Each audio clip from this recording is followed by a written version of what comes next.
Egypt.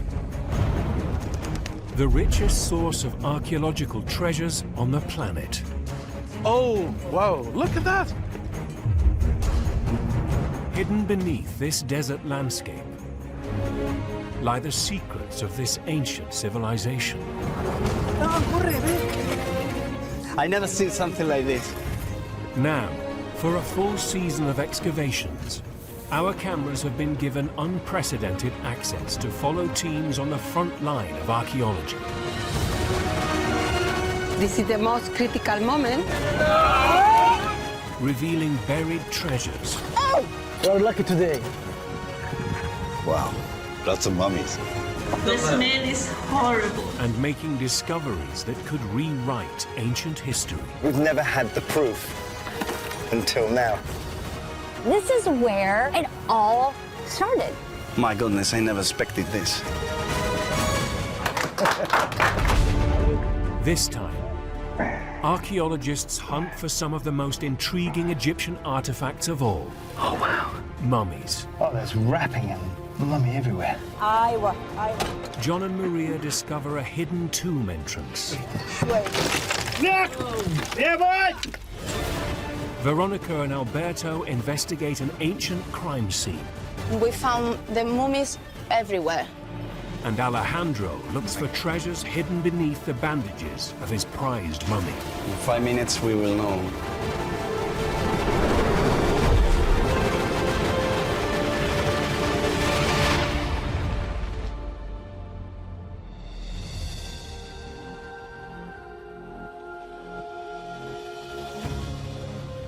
The ancient Egyptians, famous for their pursuit of immortality.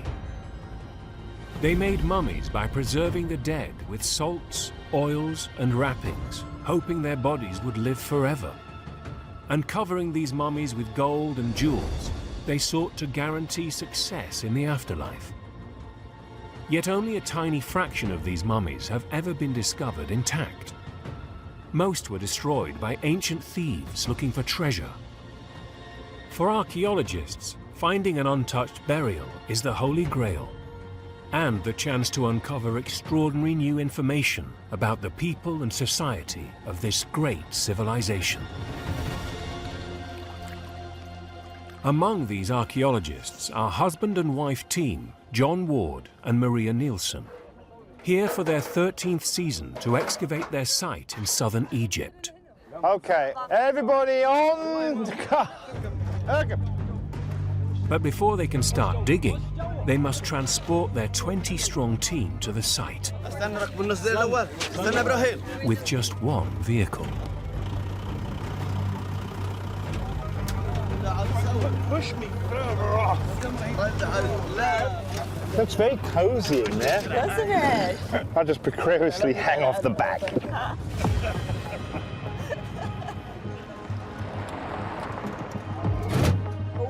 The site John and Maria want to investigate today sits right on the mountaintop. It's the final day their excavation permit allows them to dig on site. Come on, guys. Come on, guys. This area, Gebel El Silsila, is known for its huge stone quarries, where ancient pharaohs mined stone for their giant monuments. But it was also the site of a small town, built to house the workers, where they lived, died, and were buried. Sukkah, you're going to be with Nils and Suna. John and Maria are on the hunt for the graves of the town's middle classes, like the specialist stonemasons. That lot. A tomb with any mummies or burial goods could hold valuable information about this ancient Egyptian community. So you've got about 10-15 minutes to get that open. Come on. John's particularly keen to investigate a structure he's named Tomb 15.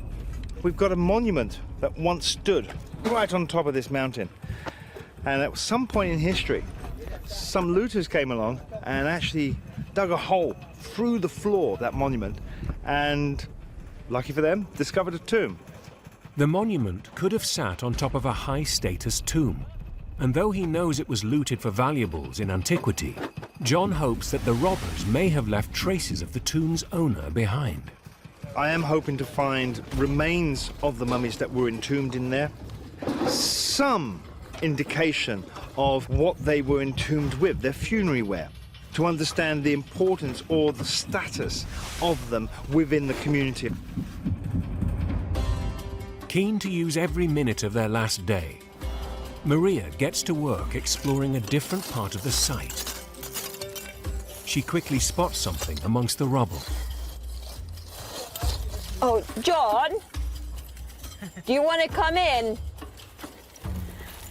What you got? I actually think that I got a game piece here, a game board. What I can see are 3 vertical lines and a series of several horizontal lines. I found myself a Senet game. I know it's difficult to see. I just turned the stone around. Senet was a popular board game played throughout ancient Egypt. It was also a funerary offering. Squares of the game representing different hazards the deceased would need to navigate to reach the afterlife. The great Tutankhamun was buried with 5 Senet games in his tomb in the Valley of the Kings. Could this find be a hint that an important mummy is hidden somewhere nearby? This is a game that was played. Well, it was played by royals and laymen alike. Yeah. I mean, everybody from the workers, Yeah. all the way right to the viziers, all the way up to the living god, the pharaoh himself played it. Yeah. But on closer inspection, Maria isn't sure that this Senet board was a burial offering. Look where I am. I'm in beautiful shade. I got the breeze coming through. Sure. What okay. if the men who quarried these monuments, what if they sat here, had their break, and you got a Senet game here? Perhaps not a game for a deceased tomb owner, but the tomb builders. Still an exciting sign they are in the right place. Wonderful. But they only have 6 hours left on site to find the chamber they are looking for. Hussein. 40 miles south along the Nile in Aswan sits the hillside necropolis of Kubet El Hawa. In his 11 years of working here, Professor Alejandro Jimenez Serrano has already discovered 4 new tombs and 10 burial chambers. The site's location on ancient Egypt's southern border makes it a particularly exciting place to excavate. This area was the frontier between Egypt and Nubia, where the people interchange not only products, but also ideas. Bilal, don't find another tomb, eh? Last year, at this site, Alejandro and his team made the discovery of a lifetime. Get ready. An incredibly rare, undisturbed burial, with a 4,000-year-old wooden coffin containing a completely untouched mummy. We have been very lucky. It's impossible to explain the feelings that I'm having. The coffin is covered in hieroglyphic markings, immediately giving the archaeologists vital information about who this mummy might be. The hieroglyphs reveal the person inside is a male named Shammai. They describe him as a priest and overseer of the stores, controlling the distribution of grain amongst the local population. The markings also identify his father as Kemal, a governor, a powerful ruler in the south of Egypt, and his mother as Satat Hotep, the daughter of Saranput I, a man trusted by the pharaoh to be the founding governor of this region. But these discoveries came right at the end of last season. And now the team are keen to uncover more of Shammai's life story. Alejandro begins the search at a spectacular tomb nearby that he began excavating 2 years ago. Thanks to the coffin, he now knows that this belongs to one of Shammai's distinguished relatives. This is one of the stars of the necropolis. The tomb of Saranput I, Shammai's grandfather. On the outside wall of the tomb is an intricately carved family portrait.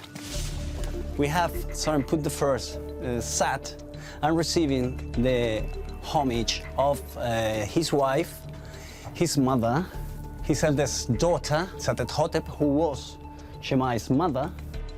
But Shammai himself doesn't appear. We did not have any reference to Shammai before the discovery of his funerary chamber. So he was a member of the family, but for any reason, he was never represented here. Though Alejandro has discovered other human remains at this necropolis, he has never found any of the family members represented on this tomb wall. Now the body of Shammai, the missing son, provides a unique chance to investigate. Who were the people of this great ruling family? And where did they come from? 40 miles away in Gebel El Silsila, John and Maria hope they are on the cusp of their own mummy discovery.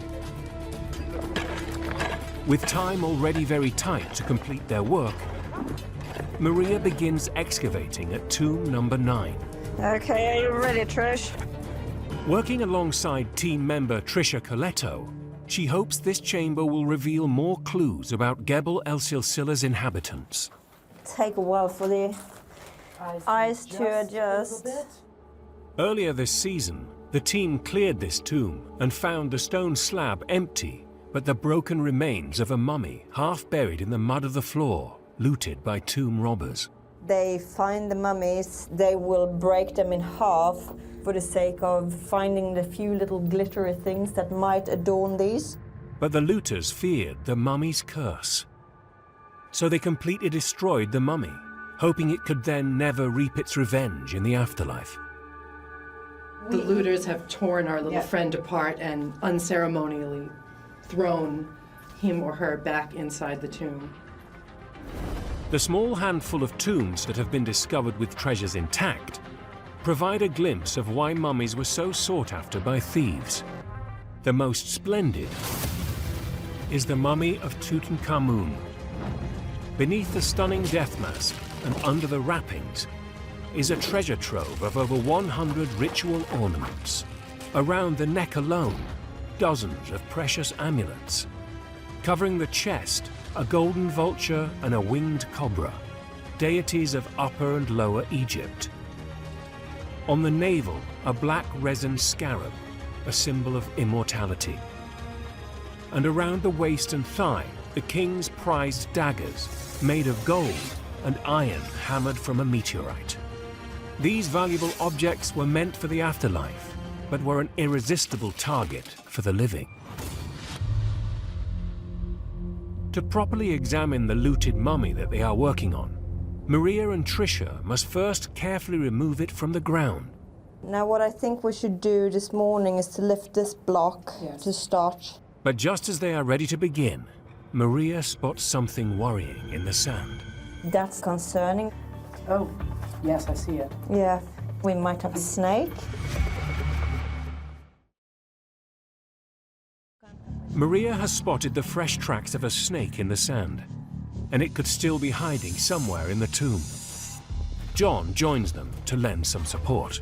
If he's there, he's going to be more scared of you than you are of him. I'm not scared. Viking woman. Good luck. Okay, if you're still in here, I come in peace. Tapping a bit. Maria, don't tap it, just lift it, yank it. I don't want it to end up falling on our mummy. Just be safe. Many of the snakes in Egypt are deadly. You okay? Yeah, there's tracks. Yeah, don't want you to lift the stone. Can we keep back from the door? Yes. Hang on. Well, nothing? I tell you what, I'm going to carry on with my work and leave you with your snake. Maria and Trisha can't be completely sure the snake has gone. I removed the hole where it entered. Okay. You scared him off anyway, I think. But with the clock ticking, they decide they must press on. We have to be careful to distinguish what is mummy and what is dirt here. Yes. This stone can go. By excavating the body from the mud, They hope to discover more about the role of this person in Gebel el-Silsila's community. But the state of the mummy makes their task tougher. More pieces. A little piece of skull. Yeah, I got more here. Burnt. They burn to such heat that the white bones turn blue. Ancient looters would often burn the mummies they found inside a tomb. They're after gold, and by burning the mummies, it's easier for them to open them up. Very sad. The ancient Egyptians would have dreaded this kind of mutilation. They went to huge lengths to mummify and protect their dead, believing that to succeed in the afterlife, key elements of the body and soul must be preserved intact. The first was the Ren, your identity and name. It lived for as long as your name was spoken. Ib was the heart, the seat of your soul, the good force in your life. Sheut was the shadow, an image of yourself that was reborn every day at sunrise.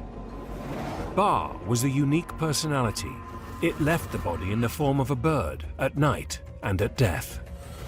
The Ka was the vital essence, the force that animated the individual.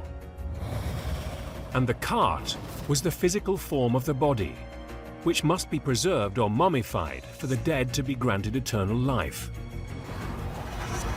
I feel like I personally get attached when I'm working on a mummy, and you feel like you're getting to know them, and you feel like a caretaker. At Tomb 15, John has just hours remaining to search inside for any evidence of the tomb's owner's status in the town. But he has a puzzle. Right now, the only way into the chamber is via the hole dug by ancient looters. Found the door yet? Nope. John hopes that if he can find the tomb's original door, it could be inscribed with a name or date, identifying who was buried here. Theoretically, it should be in somewhere in this area. He decides he might have more chance of locating it from inside the tomb, descending through the looter's tunnel. I must admit, I'm a little bit worried about going down there. But I know what to do if I find a snake. Call Maria. Hello.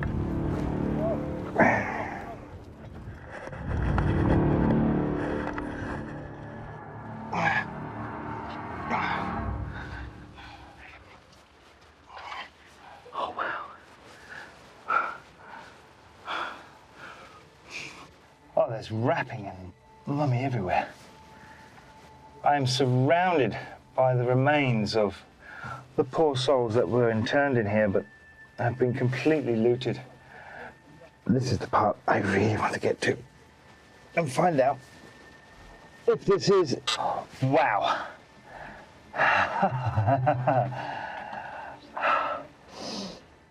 An area of fallen rocks could point the way to the tomb's original entrance. No, it's far too small. This is not big enough by any stretch of the imagination. So where's my entrance? 75 miles north of Gebel el-Silsila is Luxor, one of the richest archaeological sites in the world. Home to magnificent temples of the pharaohs, the tombs of the nobles, and the great Valley of the Kings. Here, in the foothills of the famous valley, at the necropolis of Asasif, a team of archaeologists from Spain works to solve an ancient mummy mystery. The site is unusual because of the sheer number of ancient artifacts and the level of devastation. When we first started, the debris arrived like around here, more or less, so you can see how much we've worked already. Archaeologist Veronica Garcia Martinez is tasked with piecing together the thousands of shards and fragments the team has found here. We found more than 10,000 items so far, so there's lots of work to be done here. And amongst the debris, there's something much more grisly. We found the mummies all over, everywhere.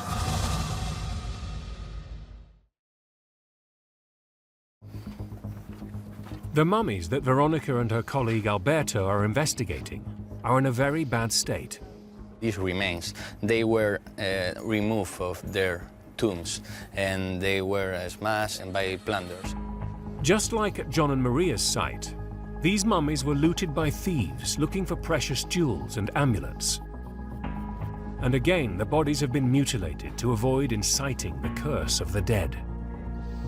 But here, the robbers were very particular in their desecration. The plunders frequently cut off the head, the hands, and the legs. By dismembering the corpses like this, the looters hope to deny the dead of all possible means of enacting their revenge in the next life.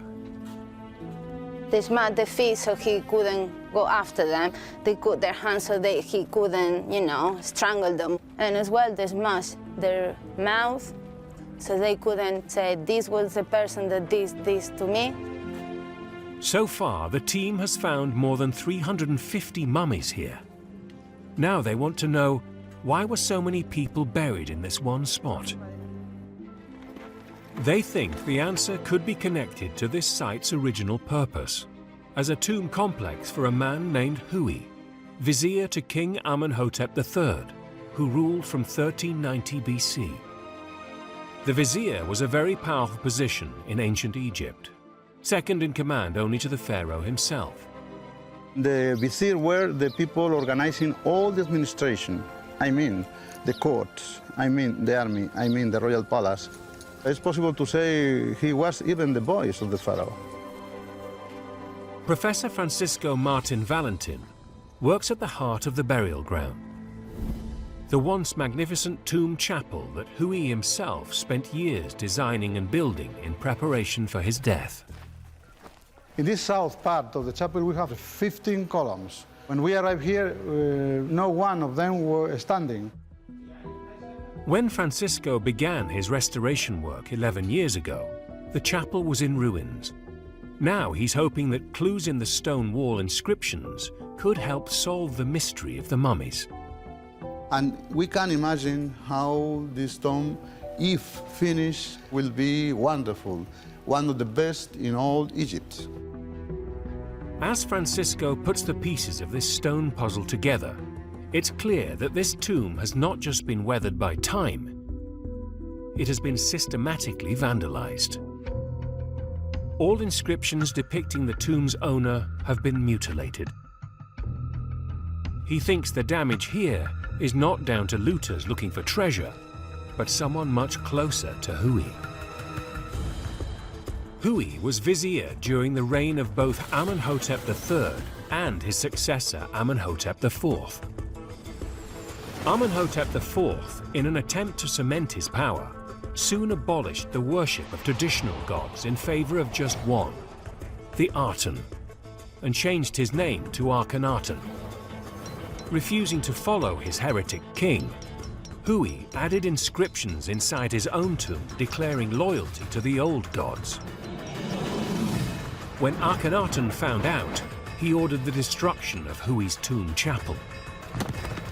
The vizier Hui was never seen again, and his mummy has never been found. It seems that Hui was murdered for his beliefs by order of the pharaoh, and by destroying his name and likenesses, his Ren, the killers ensured that he would never be able to pass peacefully into the afterlife.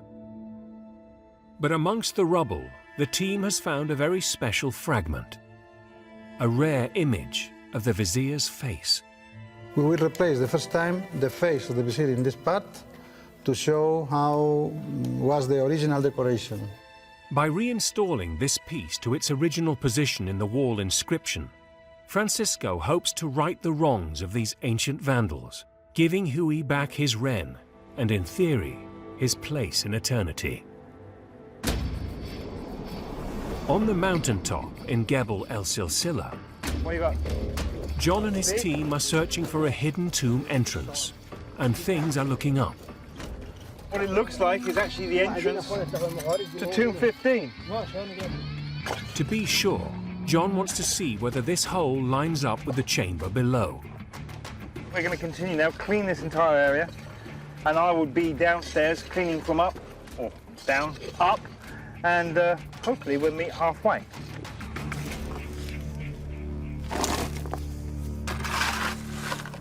Maria gets word of the discovery and arrives to supervise the team digging on top. Tamam, I can see light. It looks like we got the ancient doorway. I think they're breaking through. It seems John could be in the right place after all. Yeah, tamam. I can hear Maria's voice. Hoppa. The workers on the surface pick up the pace, but without knowing John's precise position below them, there's a real risk the tomb could collapse on top of him. Yeah, yeah boy! Oi, ay, ay. You okay down there? Come on. I'm fine. I'm fine. Still alive. There's his head. How you doing, guys? Hi.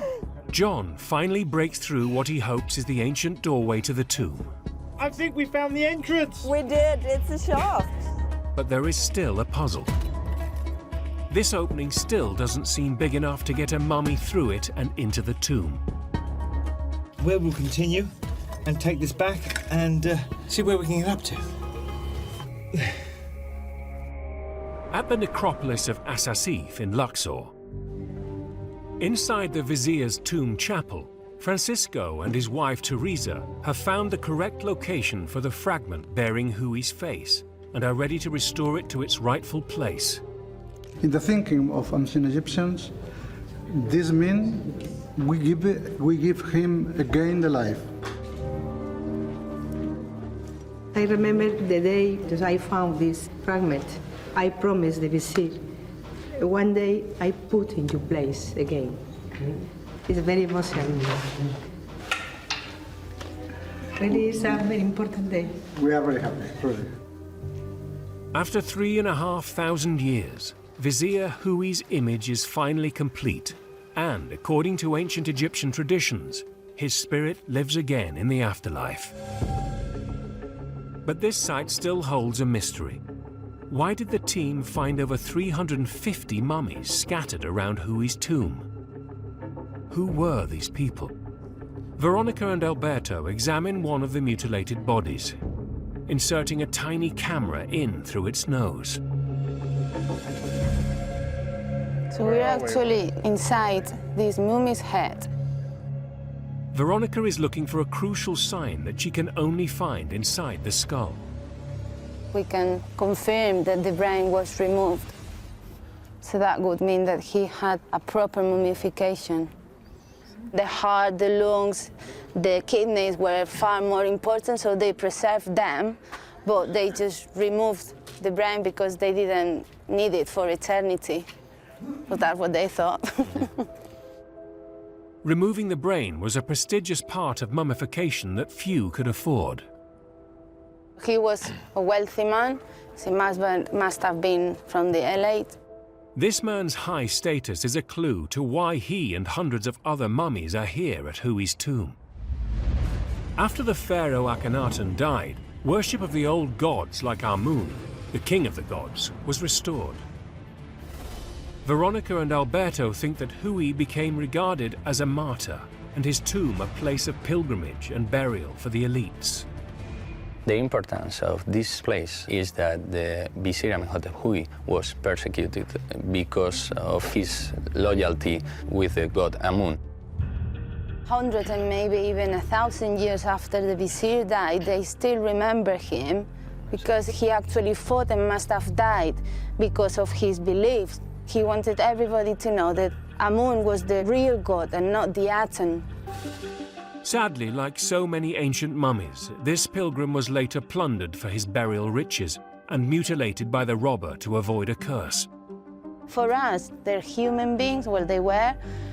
So I say a little prayer in ancient Egyptian in my head to tell them that I am so sorry that their eternity has been stopped. 115 miles south, in Aswan, Alejandro is on the hunt for clues about another elite Egyptian, his extraordinary intact mummy, Shammai. The evidence at the burial site revealed his name and ancestry within a family of powerful governors. But to uncover more about his age, any amulets and perhaps even further clues about this enigmatic ruling family and where they came from, Alejandro must probe Shammai's mummy itself. Tonight we have came here to the store of the Ministry of Antiquities in Aswan, where Shammai's mummy is kept. We are going to transport the mummy to the hospital in order to do a CT scan. It's been a year since Alejandro last saw Shammai, and now he hopes that a CT scan will allow him to peer beneath the mummy's bandages for the first time. When I saw the box and the mummy inside, it's a respect. In certain ways, it's part of my family. The hospital is across town, and the CT scanner is only available outside regular hours, which means the team must travel at night, the most dangerous time to travel through the city. I'm nervous, definitely, I'm nervous. A mummy like Shammai is a priceless ancient artifact, and still a prime target for thieves. So armed police escort the team through the busy streets. Egypt was so plundered in the past that they try to avoid any kind of modern robbery or whatever. Shammai's body could be wrapped with precious jewels. A modern-day looter's jackpot.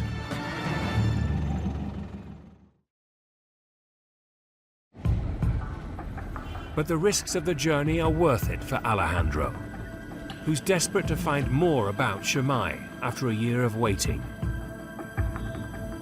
I feel very excited because it's an opportunity to know perhaps the causes of his death or perhaps the amulets that we are going to find. So it's amazing. After a tense 30 minutes, the armed convoy makes it safely to the hospital.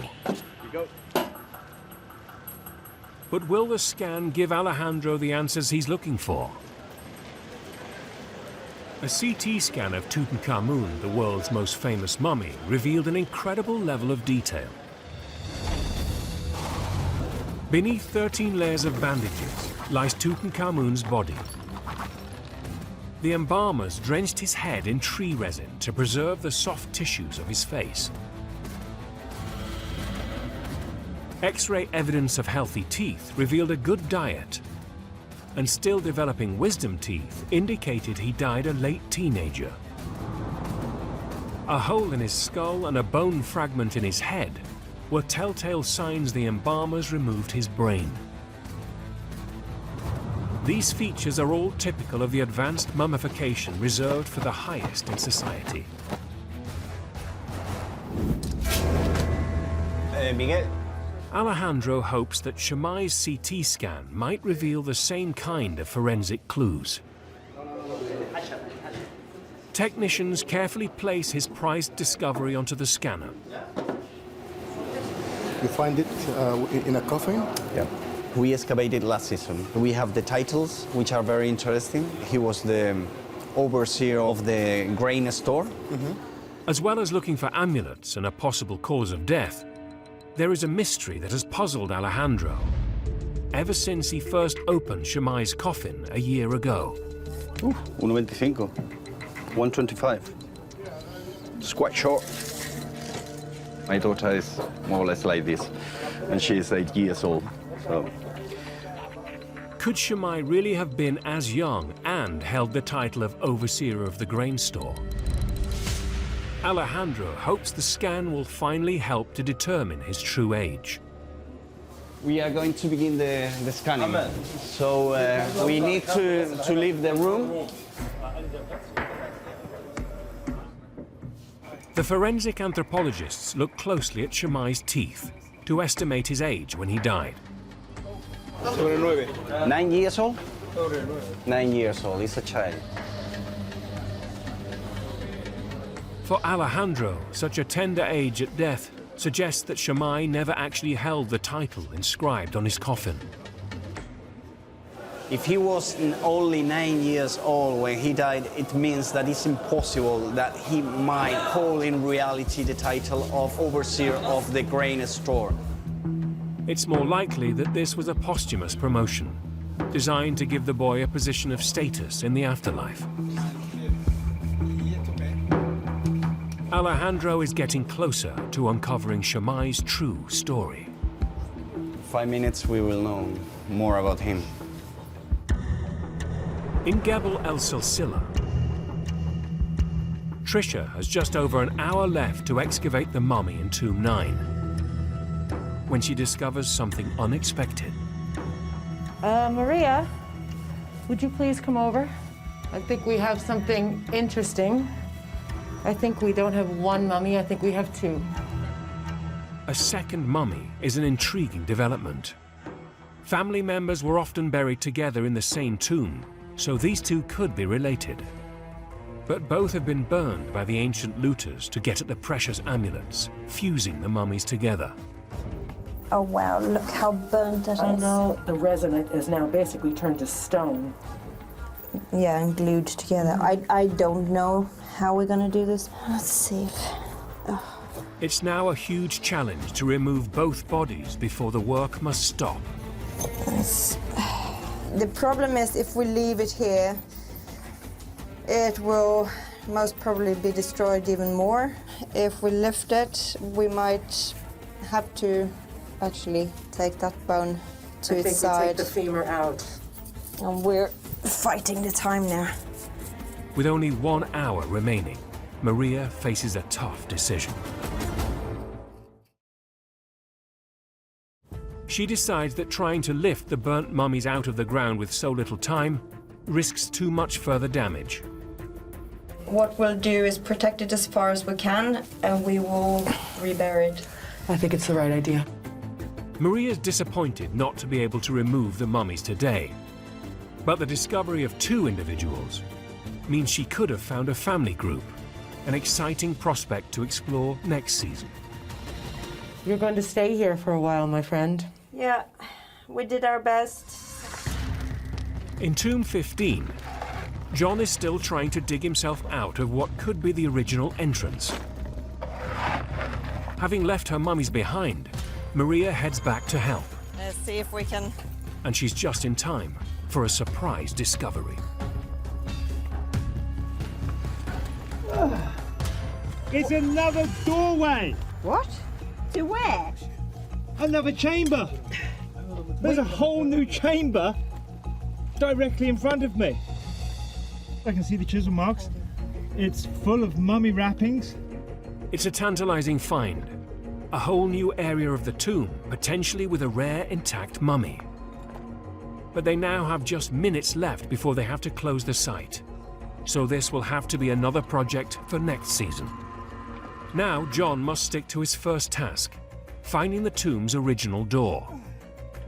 I just need to move some of this sand so I can get my... You can see I'm stuck again. There's no sign of the grand entranceway John was expecting. So could this small opening be the original doorway after all? The only way to test if it's wide enough for a human mummy is for John to climb through the gap himself.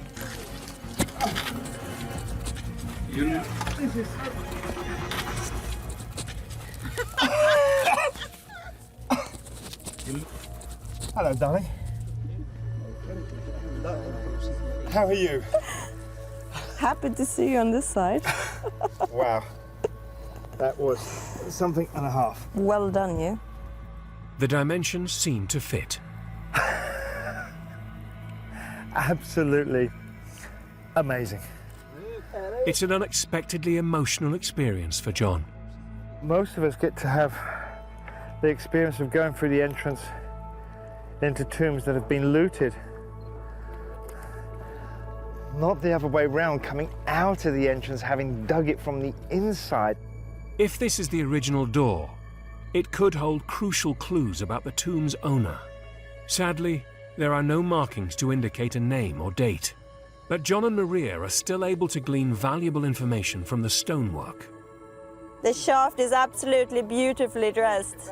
The craftsmanship of the masonry and the existence of the extra chamber suggest that this was an important individual. This tomb definitely belonged to someone of some status within the community. It wasn't just a worker. The other chamber, we've just got a glimpse of it. What awaits us inside is yet to be revealed. At the University Hospital in Aswan, Alejandro waits nervously for more information about Shammai. ¿Qué tiene? Necklace. Ah, he has a necklace. Inside the CT scanner, the mummy is slowly revealing its secrets. He's wearing a necklace with small beads.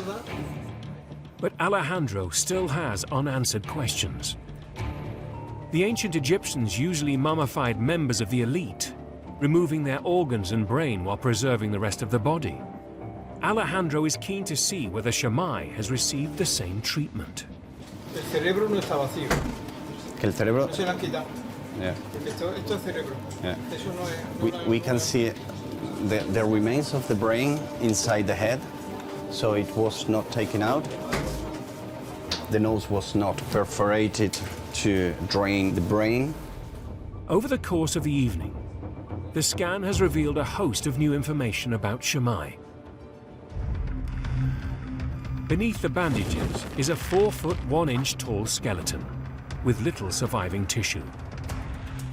His mouth has a mix of both adult and baby teeth, which puts his age at death around 9 years old. Around the neck is a ceramic necklace designed to magically help him reach the afterlife, a hallmark of high status. But unlike other elite mummies of the era, his brain, now shriveled, was left in his skull. Why was Shammai's body so poorly preserved when he came from such a powerful Egyptian family? Alejandro has a theory. We need to think that we are in the periphery of the state. The best specialists would be in the court, and we are in the southernmost province of Egypt. They have no experts in mummification here. This is new. It's different. Yes. But the CT scan has one more surprise for Alejandro: Shammai's ethnicity. Well, they have just told me that Shammai had Nubian features, which means that their ruling family was probably Nubian, and that was unexpected. Examining Shammai's anatomy closely, the thickness of his bones and the shape of his nasal cavity, the anthropologists think he was a black African, likely from neighboring Nubia. A huge revelation that challenges the prevailing image of the Egyptian ruling class. We always thought the ancient Egyptian elite were Mediterranean type, and in this sense, Shammai is representing the society of the frontier, in which different ethnic groups were mixed. At the end, it doesn't matter the color of your skin. Shammai was Egyptian. It's been an incredible night of investigation and discovery for the team, who have added a brand new page to their history book. Thank you very much for your help. It's very useful. With their carefully preserved mummies and elaborate tombs, the ancient Egyptians sought eternal life after death. Despite a curse to protect them from robbers, few mummies ever survive intact. But for the lucky archaeologists who discover them, it's an incredible opportunity to uncover the secrets of this fascinating civilization.